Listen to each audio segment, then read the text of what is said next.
Ruslaan, thank you so much for joining me on Bollywood from Canada. How are you doing?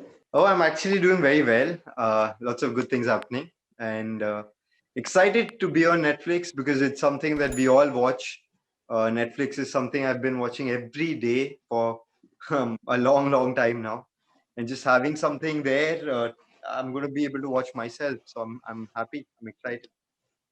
A Netflix original, and that too, so a, a genre that is very well liked worldwide, but at the same time, a completely different twist because who would have thought that you would be in Nigeria and who would have thought that you would be romancing somebody who is from Nigeria? I mean, it's absolutely fantastic. And I think it is pathbreaking because, one, I think even without being loud about it, we talk about how love can transcend borders, race, Yeah, color, all of that, which I think is really the need of the hour. Before we yeah, get absolutely, to absolutely.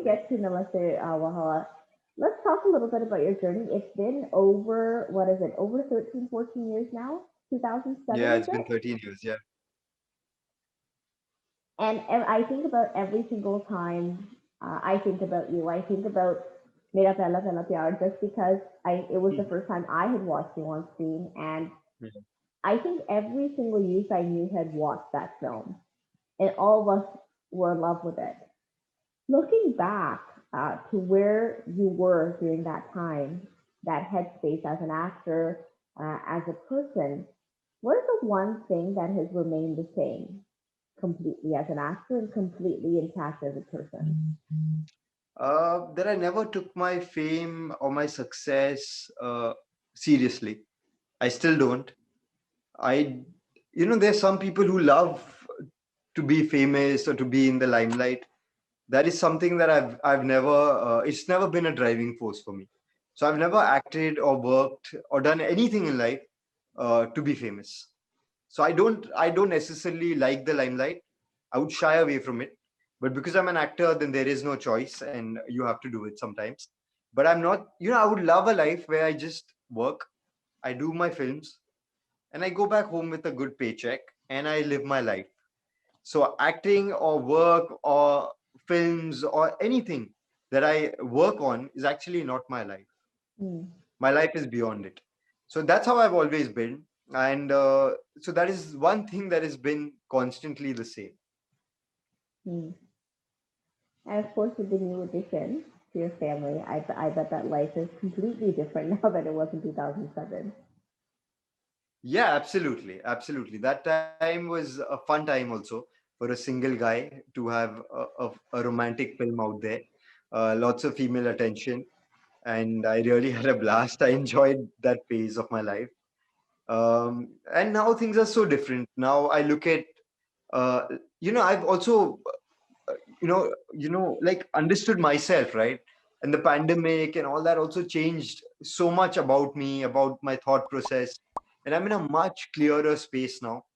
uh, Earlier we did a lot of things, all of us must have done it for the world and for a perception. We were doing a lot of things just for perception building, that Right. how an actor should be, what an actor should be. So I went to set. When I was shooting, I had a spot boy and I had a makeup artist and I had a driver. And during the lockdown, I got a TV show, and they said that you cannot get any staff. None of the Right. actors are getting their staff. So I said, okay.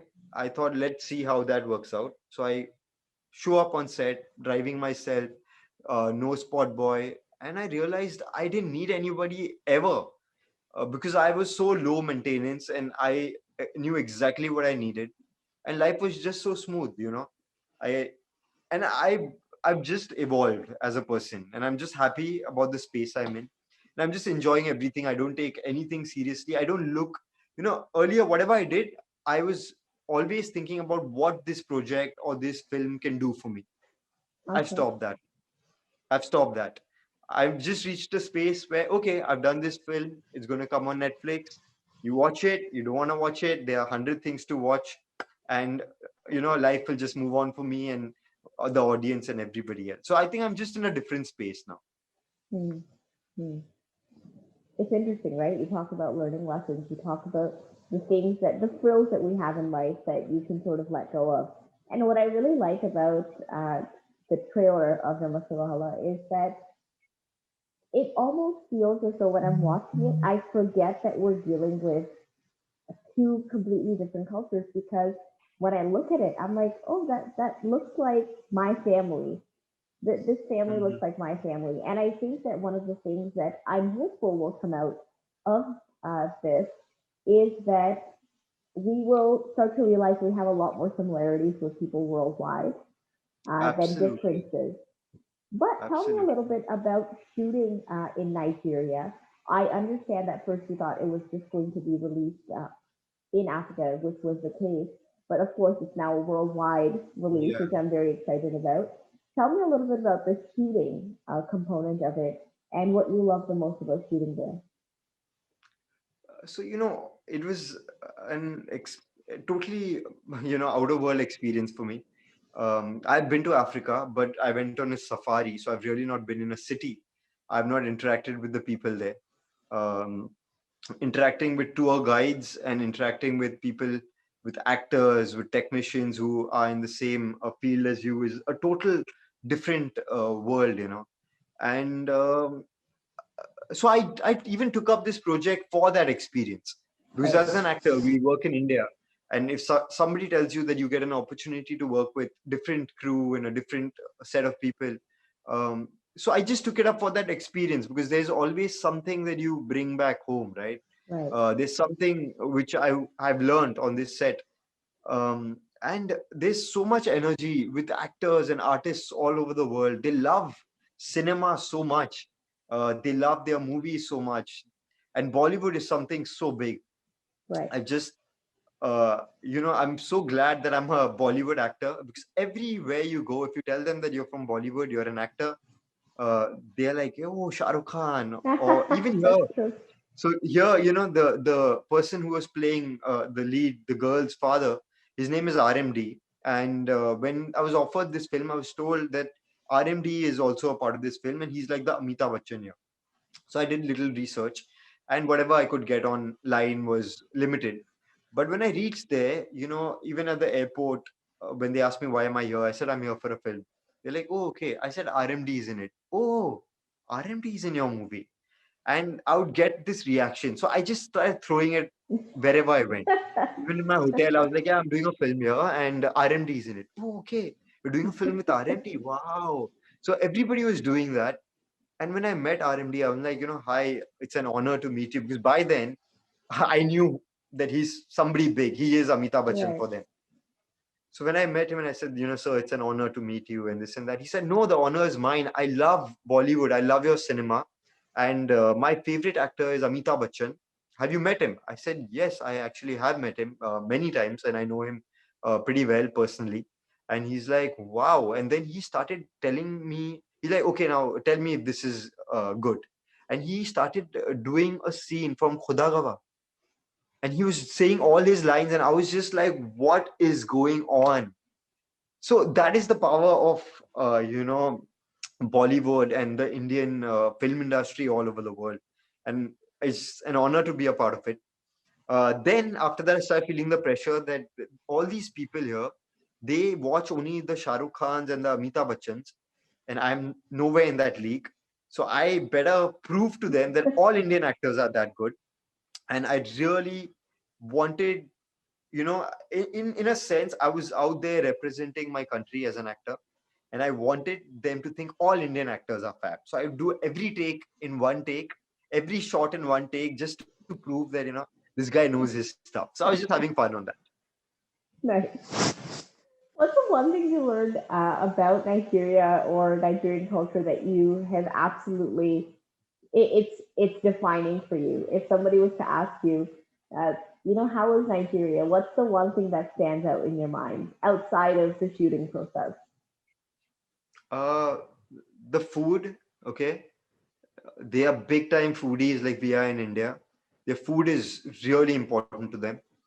While we were shooting, we had scenes where I've gone to the girl's house and they had a full lavish African dinner, served there. All the actors were just busy eating. They just weren't concentrating on their scenes, but they knew all their lines, so they just Right. do the lines, and they were just eating so naturally and enjoying their meal. Whereas in India, when we are shooting, right, we don't really eat the food because it's stale or we don't know how long it's been there, and it's not meant to be eaten. It is meant for, it's a property. But the food here was actually served to be eaten, and the actors were doing exactly that. So I realized that how important food is for them, as is in India as well. And there's so many dishes that were similar. The personalities of families are very different. The dynamics of the family, even the film is about that, right? Right. Wherein they're trying to show the similarity of how a girl's father would react to, you know, her marrying somebody from a different country. Yes. So that's what the film is about. And then eventually how there we are all similar also.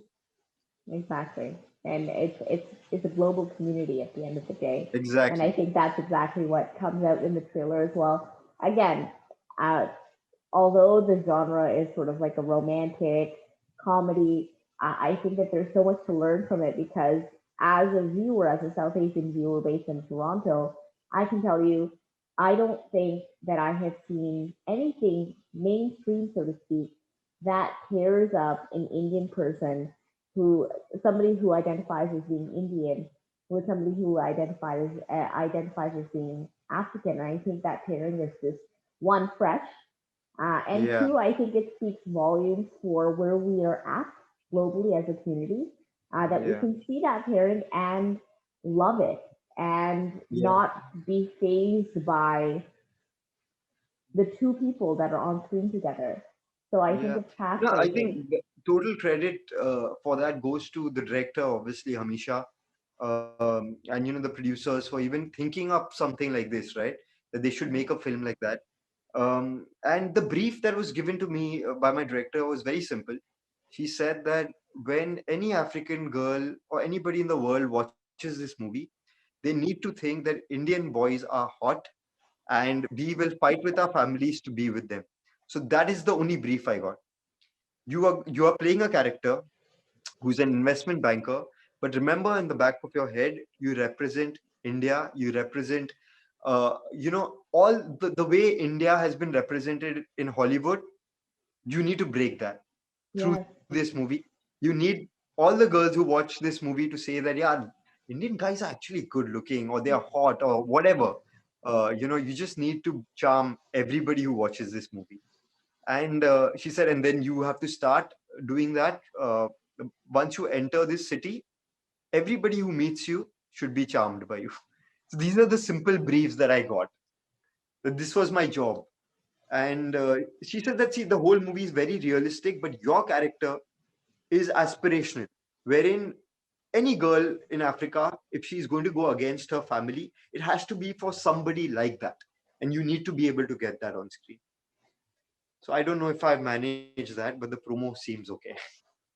it does. And, just to wrap up, I will say this in terms of my thoughts. I never realized that releasing something like this worldwide would actually change the perception that non-South Asians may have about the way Indian men are depicted. Because now that I think about it, in mainstream Hollywood or the content that we consume, there are still a lot of stereotypical roles attached to South Asian men. Uh, they Yeah. have they have very strong accents, like Apu from The Simpsons comes to mind, and they're either very smart or there's something else going on with them that's very stereotypical. Or they're So, poor. or yes, that too, or they're poor, and we need to sympathize with them and empathize with them, which is important as well. But at the end of the day, it's nice to see someone like you represent a South Asian man globally and again break a certain type of mold or stereotype that people may have that are outside the South Asian culture. So that's great. Ruslan, it's been such an enjoyable chat. To wrap up though, how would you describe, especially because you also have another release coming out, The Perfect Script, how would you describe what you're feeling like right now? What I'm feeling grateful actually. And I was somebody who never believed in luck. But then when things like this happen, when you just go and do a film thinking nobody will watch it, and then it releases on on Netflix worldwide, that's when you start believing in luck. Nice, nice. Ruslan, it was such an amazing chat, sitting down with you, chatting with you, and all the very best to you. All the very best for the projects that you have releasing, and very, very excited to watch Namaste Wahala. Yeah, thank you so much. Thank you. Take care.